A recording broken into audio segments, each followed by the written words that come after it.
ஸ்கூலுக்கு டைம் ஆச்சு. அக்கா 5 minutes. ரொம்ப டைம் ஆயிடுச்சு சுஜிமா. எந்திரி, அப்புறம் ஸ்கூலுக்கு லேட் ஆயிரும். எந்திரி. ஸோ ஸ்கூலுக்கு வேற போகணும். சுஜி, இங்க ஒரு நிமிஷம் வந்து நியூஸை பாரேன். திருப்பூர் மாவட்டத்துல இன்று பள்ளிகளுக்கு மட்டும் விடுமுறை என அந்த மாவட்டம்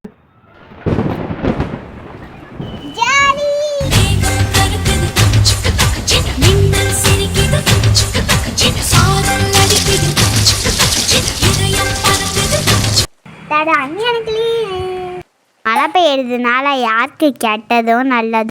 என்ன மாதிரி குழந்தைங்களுக்குலாம் நிறையா லீவு கிடைக்கிது. இந்த குளிருக்கு பஜ்ஜி போட்ட சாப்பிட்டா வேஸ்ட் சூப்பராக இருக்கும். வா, பஜ்ஜி ரெடி ஆயிடுச்சு, சாப்பிடலாம். சாரி ஃப்ரெண்ட்ஸ், பஜ்ஜி சாப்பிட்ற வேலை இருக்குது, அதனால நம்ம நாளைக்கா பார்ப்போம். உங்களுக்கும் பஜ்ஜி வேணுமா? வாங்க சாப்பிட்டுடலாம். இந்த மாதிரி வீடியோ உங்களுக்கு டெய்லி வேணும்னா என்னோட சேனலை சப்ஸ்கிரைப் பண்ணிக்கோங்க.